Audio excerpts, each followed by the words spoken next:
Hello everyone, welcome to JCC English. तो friends, आपका स्वागत है। आज हम देखने वाले हैं पार्ट्स ऑफ प्रेडिकेट के बारे में। इसके पहले आपको पार्ट्स ऑफ सब्जेक्ट के बारे में बता दिया गया था। अभी आपका तीसरा पार्ट है पार्ट्स ऑफ प्रेडिकेट।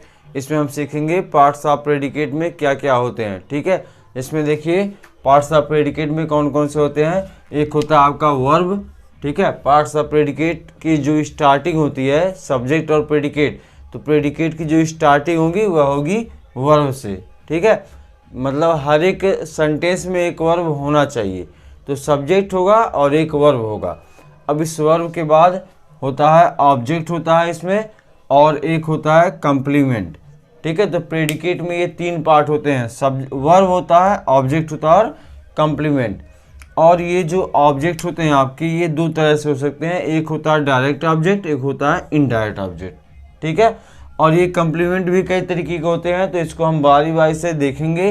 वर्ब क्या होता है, ऑब्जेक्ट क्या होता है और कंप्लीमेंट क्या होता है। ठीक है, तो इसमें इसको हम अच्छे तरीके से जान जाएंगे ये होते क्या हैं, तो हम सेंटेंस के रीऑर्डरिंग क्रम को सही तरीके से लिख सकते हैं। हाई स्कूल और इंटरमीडिएट के बच्चों के लिए बहुत ही इंपॉर्टेंट वीडियो है। ठीक है, तो पहले हम बात करें वर्ब की। वर्ब आपका एक एक्शन वर्ब होता है, मतलब the word which tell something about the subject is called word. Verb आपका सब्जेक्ट के बारे में कुछ भी जो बता रहा है, ठीक है, उसके एक्शन के बारे में या कुछ भी बता रहा है, वो कहलाएगा आपका वर्ब। तो यहाँ पे वर्ब हम वर्ब की जो भी डिटेल नॉलेज है वो हम जब पढ़ेंगे पार्ट्स ऑफ स्पीच, ठीक है, वहाँ पे वर्ब को हम डिटेल में कवर करेंगे, क्योंकि इसका बहुत बड़ा लेसन होता है, बहुत सारे रूल होते हैं। ठीक है, तो यहाँ पे देखिए वर्ब दो तरह के हमने यहाँ पे बताया हुआ है। तो वर्ब एक होता है ट्रांजिटिव वर्ब और एक होता है इंट्रांजिटिव वर्ब। ठीक है, करा कि बॉयज रन, बच्चे दौड़ते हैं। बर्ड्स फ्लाई, पक्षियाँ उड़ती हैं। तो यहाँ जो रन है, दौड़ना, फ्लाई, उड़ना, ये कहलाता है वर्ब। और ये ऐसे वर्ब हैं जिनको और किसी शब्द की आवश्यकता नहीं है। बॉयज रन, बच्चे दौड़ते हैं, पक्षियाँ उड़ती हैं। चाइल्ड स्लीप, बच्चा सोता है। दे लाफ, वे हंसते हैं। ठीक है, तो ऐसे कुछ वर्ब हैं जिनको अलग से कोई वर्ड नहीं चाहिए अपना सेंटेंस कंप्लीट करने के लिए। ये कहलाते हैं ट्रांजिटिव वर्ब। ठीक है, और कुछ वर्ब ऐसे होते हैं जिनको अपना सेंटेंस पूरा करने के लिए कुछ और वर्ड की आवश्यकता होती है, दैट इज कॉल्ड ऑब्जेक्ट। जैसे आई राइट ए लेटर, मैं एक पत्र लिखता हूँ। तो राइट आपका वर्ब लिखना। ठीक है, आई राइट, मैं लिखता हूँ। तो आई राइट व्हाट, आंसर मतलब आपको कुछ न कुछ अधूरा लग रहा है, तो I write what a letter, तो ये कहलाएगा object. We eat a mango, हम एक आम खाते हैं। तो वी ईट व्हाट, हम क्या खाते हैं, मैंगो, तो ये कहलाएगा ऑब्जेक्ट। ठीक है, तो ये होता है इंट्रांजिटिव वर्ब जिसमें कोई ऑब्जेक्ट नहीं होता है। एक होता है ट्रांजिटिव वर्ब जिसका ऑब्जेक्ट होता है। इसको डिटेल में हम वर्ब के वाले पार्ट में कवर करेंगे। तो इसके बाद हम देखते हैं ऑब्जेक्ट के बारे में, फिर हम देखेंगे कंप्लीमेंट के बारे में। ठीक है, तो देखिए ऑब्जेक्ट होगा आपका डायरेक्ट और होगा इनडायरेक्ट।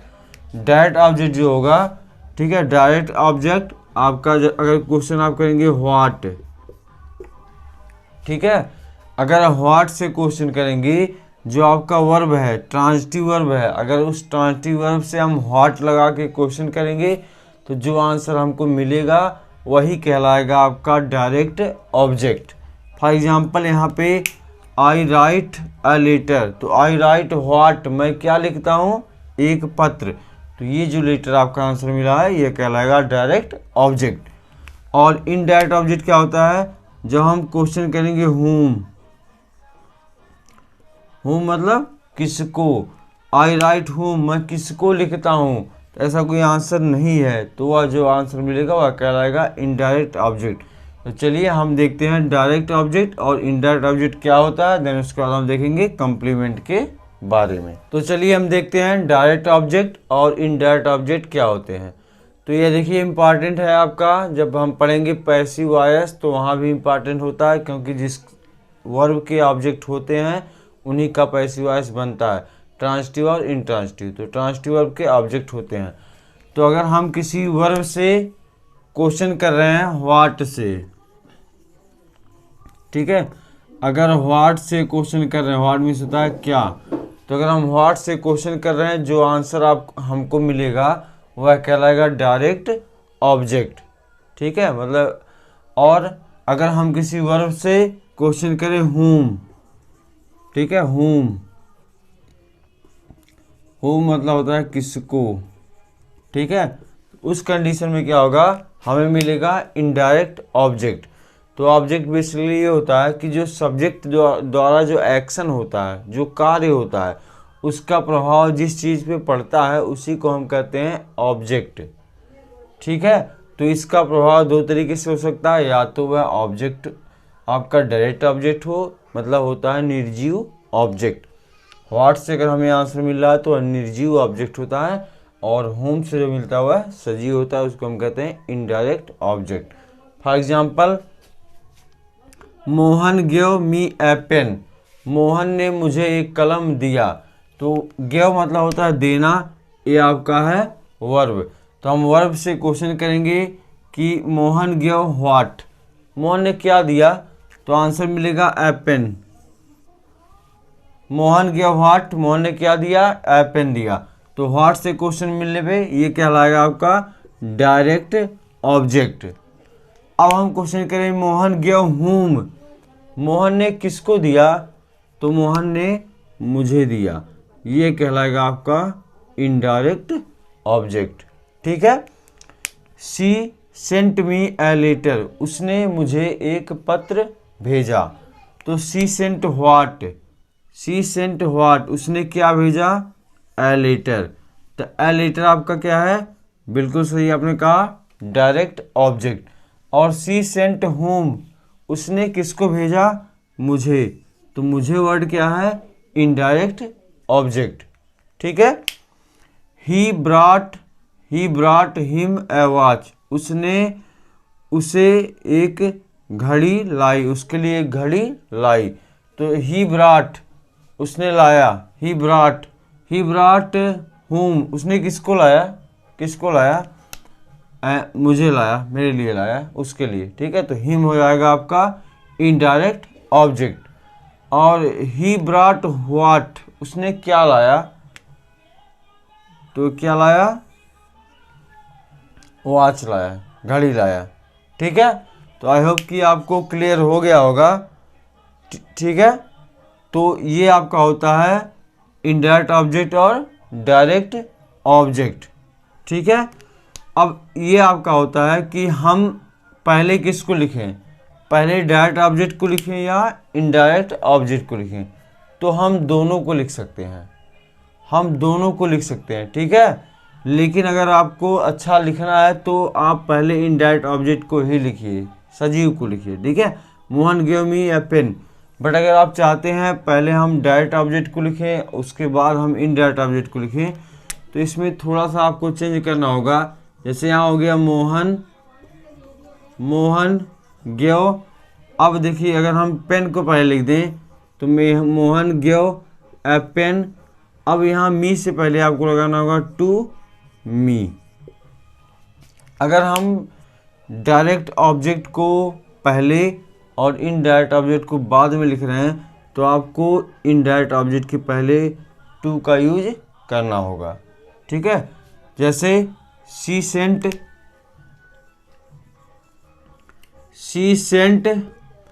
A letter. अब यहाँ लगाएंगे टू और मी। तो हम इस तरीके से इसका यूज बाद में भी कर सकते हैं। He brought a watch to him. इस प्रकार से हम दोनों को इधर उधर लिख सकते हैं। तो ये होता है आपका ऑब्जेक्ट। हमेशा आप याद रखिएगा कि ऑब्जेक्ट ढूंढने के लिए जो हमारा एक्शन है, जो सब्जेक्ट के द्वारा कार्य किया जा रहा है, उस वर्ब से हम क्वेश्चन करेंगे व्हाट या whom। अगर इन दोनों से आंसर मिल रहा है तो उस कंडीशन में उसको हम कहेंगे ऑब्जेक्ट। व्हाट से मिलने वाला डायरेक्ट ऑब्जेक्ट और whom से मिलने वाला इनडायरेक्ट ऑब्जेक्ट। ठीक है, तो आई होप कि आपको क्लियर हो गया। अब हम चलते हैं, देखते हैं कि कंप्लीमेंट क्या होता है। तो चलिए अब हम देखते हैं कंप्लीमेंट क्या होता है। कंप्लीमेंट ये होता है कि जब हमें कभी कभी ऐसा होता है कि सब्जेक्ट को या वर्ब को अपने अर्थ को पूरा करने के लिए कुछ न कुछ वर्ड की आवश्यकता होती है, तो वह कहलाता है कंप्लीमेंट। ठीक है, कंप्लीमेंट मतलब पूरक। कभी कभी होता है कि ऑब्जेक्ट होते हुए भी उसका अर्थ अनकम्प्लीट होता है, तो उसको चाहिए कंप्लीमेंट। या सब्जेक्ट को कभी कभी चाहिए होता है, वर्ब ऐसा होता है जिसका अर्थ पूरा नहीं हो पाता, उसको चाहिए होता है उसका कंप्लीमेंट। तो हम यहाँ देखना हमें कंप्लीमेंट होता क्या है। ठीक है, अगर मान लीजिए आपका सब्जेक्ट है, ठीक है, अगर आपका जो भी सब्जेक्ट है और वर्ब के बाद सेम वही चीज़ है तो वह होता है कंप्लीमेंट। ठीक है, अगर सेम वही चीज़ है तो कंप्लीमेंट नहीं है, दूसरा है तो वह अदर है, ऑब्जेक्ट है। बात करें, देखिए क्या दे इलेक्टेड, उन्होंने चुना मोहन, उन्होंने मोहन को चुना मैनेजर। क्या चुना? मैनेजर। तो बात करें हम कि दे आपका है सब्जेक्ट, इलेक्टेड आपका है वर्ब। ठीक है, तो अब क्या है, उन्होंने इलेक्टेड चुना किसको? मोहन। तो दे इलेक्टेड होम, आंसर मिल रहा है मोहन, तो मोहन क्या है? ऑब्जेक्ट है ना। वैसे भी देख लीजिए, क्या ये दे मोहन है? नहीं है ना। दे कोई और है, मोहन कोई और है, तो ये हो गया ऑब्जेक्ट। अब बात करें, उन्होंने मोहन को क्या चुना? मैनेजर। तो ये जो मैनेजर है, ये मैनेजर क्या ये है? नहीं है। मोहन मैनेजर है? हाँ, मोहन मैनेजर है, उन्होंने मोहन को मैनेजर चुना। तो जो मैनेजर आपका मोहन है तो ये कहलाएगा कंप्लीमेंट। ये आपका ऑब्जेक्ट नहीं होगा, ये कहलाएगा कंप्लीमेंट। तो मैनेजर यहाँ पे क्या है? कंप्लीमेंट है, वो भी किसका? मोहन का, और मोहन का है ऑब्जेक्ट। तो ये हमारा है ऑब्जेक्टिव कंप्लीमेंट। ठीक है, मैनेजर हमारा है ऑब्जेक्टिव कंप्लीमेंट क्योंकि ऑब्जेक्ट के लिए आया हुआ है। तो जो कंप्लीमेंट होगा या तो वह सब्जेक्ट के लिए आता है या तो ऑब्जेक्ट के लिए। तो यहाँ मोहन के लिए आया है तो ये हो गया ऑब्जेक्टिव केस का कंप्लीमेंट, और ये क्या है? नाउन है। ठीक है, अगला क्रम my mother named my mother named my, यहाँ देखिए माई सिस्टर निधि। ठीक है, क्रम my mother named my sister Nidhi.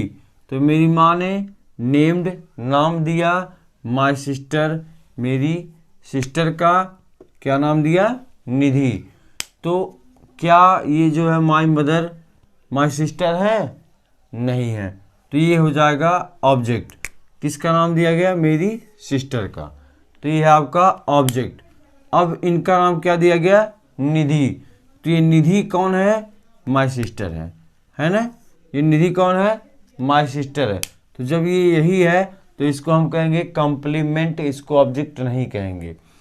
My mother my sister अलग अलग व्यक्ति हैं तो ये हो गया ऑब्जेक्ट, लेकिन ये निधि कौन है? ये है माई सिस्टर, तो ये कहलाएगा कंप्लीमेंट। ठीक है, और भी किसका? इसी का, और ये है ऑब्जेक्ट, तो ये हो गया objective complement. The people elected him there leader. ठीक है, लोगों ने इलेक्टेड चुना, हिम मतलब उसको, देयर लीडर अपना कप्तान। तो क्या जो पीपल हैं वही हिम है? वही हिम है? नहीं, पीपल अलग हैं, जिसको चुना गया वो अलग है, तो इस कंडीशन में हो गया हमारा ऑब्जेक्ट। ठीक है, या इस प्रकार से भी देख लीजिए, पीपल इलेक्टेड हुम, किसको चुना? उसको चुना। अब उसको क्या चुना गया? There leader. तो ये देयर लीडर क्या है भाई? पीपल है लीडर? नहीं। हिम क्या है? लीडर है। ठीक है, हिम ही तो उनका लीडर है भाई। उनका लीडर किसको चुना गया? हिम मतलब उसी को, तो यही तो है देयर लीडर, यही तो है लीडर। इस कंडीशन में ये कहलाएगा कंप्लीमेंट, वो भी किसका? हिम का। हिम है ऑब्जेक्ट, तो इसको कहेंगे ऑब्जेक्टिव कंप्लीमेंट। एक वर्ड में नाउन है तो नाउन, एक से अधिक वर्ड में नाउन तो नाउन फ्रेज हो जाता है। ठीक है। She keeps her frock clean, वह अपने फ्रॉक को साफ रखती है। ठीक है। तो she keeps what, her frock, she keeps what क्या रखती है, हर फ्रॉक कैसा रखती है, क्लीन। ठीक है। तो क्या शी हर फ्रॉक है, नहीं, तो ये कहलाएगा ऑब्जेक्ट। ठीक है। क्या रखती है, अपनी फ्रॉक। अब फ्रॉक कैसा रखती है, क्लीन। तो क्लीन कौन है भाई, साफ क्या है, फ्रॉक है ना। क्लीन ही तो फ्रॉक है, फ्रॉक ही तो क्लीन है ना। तो ये दोनों सेम है, इसलिए इसको हम कहेंगे कंप्लीमेंट। और ये हमारा है एडजेक्टिव। ठीक है, ये है एडजेक्टिव और ये ऑब्जेक्ट के लिए है, तो ऑब्जेक्टिव कंप्लीमेंट और क्या है, एडजेक्टिव है। The principal appointed him monitor, तो प्रिंसिपल ने अपॉइंट किया, नियुक्त किया किसको, उसको, क्या, मॉनिटर। तो क्या प्रिंसिपल नियुक्त किया है, हिम मतलब उसको, तो क्या प्रिंसिपल हिम है, प्रिंसिपल हिम नहीं है, नहीं, तो ये क्या हो जाएगा, ऑब्जेक्ट। अपॉइंटेड होम किसको चुना गया, उसको, क्या चुना गया, मॉनिटर। तो क्या मॉनिटर यही हिम है या हिम ही मॉनिटर है ना। तो प्रिंसिपल ने हिम को ही चुना, क्या, मॉनिटर। तो मॉनिटर कौन है, हिम है, हिम ही मॉनिटर है। तो इस कंडीशन में ये होता है कंप्लीमेंट, और वो भी किसका होगा, हिम का होगा, और हिम है ऑब्जेक्ट, तो इसको कहेंगे ऑब्जेक्टिव कंप्लीमेंट। प्रिंसिपल और हिम अलग अलग हैं तो ये हो गया ऑब्जेक्ट, अगर ये दोनों सेम होते तो ये अभी हो जाता है इसका कंप्लीमेंट। ठीक है। आई होप कि आपको क्लियर हो गया होगा। तो कुछ ऐसे वर्ब हैं जिनको ऑब्जेक्ट के साथ साथ उन्हें भी चाहिए कंप्लीमेंट अपने अर्थ को पूरा करने के लिए। तो यहाँ कुछ एग्जांपल आपको दिया गया, आप इस तरीके से कंप्लीमेंट को ढूंढ सकते हैं। ठीक है। चलिए और हम एग्जांपल देखते हैं जहाँ पे, ये तो आपका हो गया ऑब्जेक्टिव कंप्लीमेंट। कुछ ऐसे वर्ब हैं जिनको ऑब्जेक्ट के साथ साथ भी उनका अर्थ पूरा नहीं होता, उनके ऑब्जेक्ट को चाहिए कंप्लीमेंट। तो यहाँ देखने को आपको मिला कंप्लीमेंट, वो भी ऑब्जेक्ट का। अब हम देखेंगे कुछ ऐसे वर्ब हैं जिनके सब्जेक्ट को लिए भी कंप्लीमेंट की आवश्यकता होती है। तो चलिए देखते हैं, ये आगे हम देखते हैं कंप्लीमेंट के दूसरे पार्ट को क्या है। अब जो आपका वर्ब बी होता है, ठीक है, verb be, is, am, are, was, were. ठीक है, is, am, are, was, were अगर यूज हो रहा है, ठीक है, is, am, are, was, were, verb be use हो रहा है, उसके साथ में कोई मेन वर्ब नहीं है, उस कंडीशन में इस वर्ब को हम कहते हैं लिंकिंग वर्ब, उसको हम कहते हैं लिंकिंग वर्ब। और इसके बाद जो वर्ड होता है वह कहलाता है कंप्लीमेंट पूरक। ठीक है। अब इस कंडीशन में क्या है, जैसे यहाँ कह रहा है दिस इज अ टेबल, तो इज यूज हुआ है, इसके साथ कोई मेन वर्ब नहीं है, तो यह कहलाएगा, इसके बाद वाला जो टेबल है वह कहलाएगा कंप्लीमेंट। ठीक है। कह रहा दिस इज अ टेबल, तो दिस हो गया सब्जेक्ट और टेबल, क्या जो टेबल है वह यहाँ है, यह एक टेबल है, तो यह क्या टेबल है, हाँ भाई यही तो टेबल है, उसी को तो कहा जा रहा है, यह एक टेबल है, या टेबल ही यह है, टेबल ही तो यहाँ है। तो इस कंडीशन में क्या है, कंप्लीमेंट है। ठीक है, और भी किसका, सब्जेक्ट का, ये कहलाएगा subjective complement. You are a soldier, you are a soldier, तुम क्या हो, एक सैनिक हो, क्या यही सैनिक है, बिल्कुल है भाई, यही तो सैनिक है, सैनिक ही यही है, ये क्या है, कंप्लीमेंट। ठीक है। वी आर सिंगर्स, हम क्या है, गायक हैं, गायक कौन है, हम ही हैं, हम ही कौन है, गायक हैं, तो ये अलग कोई दूसरा नहीं है, ये भी यही है, ये भी यही है, तो ये हो गया कंप्लीमेंट। और ये कंप्लीमेंट किसका है, वी का है, यानी ये भी है हमारा सब्जेक्टिव कंप्लीमेंट। ठीक है। I am a leader, sorry I am a teacher, तो मैं टीचर हूँ, टीचर ही मैं हूँ और मैं ही टीचर हूँ, तो ये क्या है, ए टीचर, कंप्लीमेंट है, किसका है, सब्जेक्ट का है, तो ये कहलाएगा सब्जेक्टिव कंप्लीमेंट। तो अभी आपको जो एग्जाम्पल दिया गया ये आपके नाउन। ठीक है, ये टेबल हो गया, सोल्जर हो गया, सिंगर हो गया, टीचर हो गया, ये क्या है, नाउन, तो ये कहलाएंगे noun complement. He was happy, वह खुश था, तो हैप्पी कौन है, वही है, और वही हैप्पी है, तो ये कहलाएगा कंप्लीमेंट। दे वर टॉल, वे लंबे थे, वे लंबे थे। तो लंबे कौन थे भाई? वही लोग लंबे हैं और वही टाल हैं, वही दे हैं। ठीक है, तो ये कहलाएगा कॉम्प्लीमेंट। और ये दोनों क्वालिटी बता रहे हैं, यानी ये क्या है? एडजेक्टिव हैं। ठीक है, तो एडजेक्टिव कॉम्प्लीमेंट कहलाएंगे। और इसके बाद है the students are in the class. Student कहाँ है? क्लास में है। तो क्या क्लास में ही स्टूडेंट है? हाँ भाई, क्लास में ही स्टूडेंट है, ये कोई अलग नहीं है। तो यहाँ स्थान बता रहा है, तो इस कंडीशन में ये भी होगा कॉम्प्लीमेंट, बट ये होगा ये आपका कहलाएगा एडवर्बियल कॉम्प्लीमेंट। ठीक है, इसको हम कहेंगे एडवर्बियल कॉम्प्लीमेंट। एडवर्ब की तरह कार्य कर रहा है और ये इसके लिए आया हुआ, तो ये कहलाएगा adverbial complement. My books are on the table. तो किताबें कहाँ हैं? टेबल पे हैं। ठीक है, टेबल के ऊपर ही हैं, तो यह भी उसका स्थान बता रहा है। तो इसको हम भी कहेंगे adverb complement, adverbial complement. Adverbial phrase होता है। ठीक है, जब एक से अधिक वर्ड में है तो एडवर्बियल फ्रेज है। तो इज, एम, आर, वाज, वर के बाद आने वाला जो भी वर्ड होता है ना, वह कहलाता है कॉम्प्लीमेंट। ठीक है, जिस प्रकार से यहाँ दिया गया है, वह नाउन हो सकता है, आपका एडजेक्टिव हो सकता है, या एडवर्बियल फ्रेज हो सकता है। ये होता है आपका कॉम्प्लीमेंट। तो आई होप कि आपको वर्ब, ट्रांसिटिव वर्ब और इंट्रांसिटिव वर्ब क्लियर हुआ होगा। आपका ऑब्जेक्ट, डायरेक्ट और इनडायरेक्ट ऑब्जेक्ट क्लियर हो गया होगा, और आपका कॉम्प्लीमेंट भी क्लियर हो गया होगा। कॉम्प्लीमेंट दो तरह के, एक आपका ऐसे होते हैं जो सब्जेक्ट के लिए आते हैं, जैसे यहाँ दिया गया है, वर्ब बी के बाद आने वाले जो भी वर्ड होंगे वह कहलाएंगे कॉम्प्लीमेंट किसके? सब्जेक्ट के। दूसरा ये है, कुछ ऐसे वर्ब हैं जिनका ऑब्जेक्ट होता है, ऑब्जेक्ट होने के साथ साथ उन्हें भी चाहिए होता है एक कॉम्प्लीमेंट, वह होते हैं ऑब्जेक्टिव कॉम्प्लीमेंट, जिसको पहचानने के लिए आपको बता दिया गया है। तो आई होप कि आपको क्लियर हो गया होगा। पार्ट्स ऑफ प्रेडिकेट भी हम कवर कर चुके हैं। ठीक है, तो आपको वीडियो कैसा लगा आप बता दीजिएगा। मिलते हैं हम आपसे अगले पार्ट में। अगले पार्ट में क्या होगा? अगले पार्ट में हम प्रैक्टिस एक्सरसाइज करने वाले हैं सेंटेंस रीऑर्डरिंग की।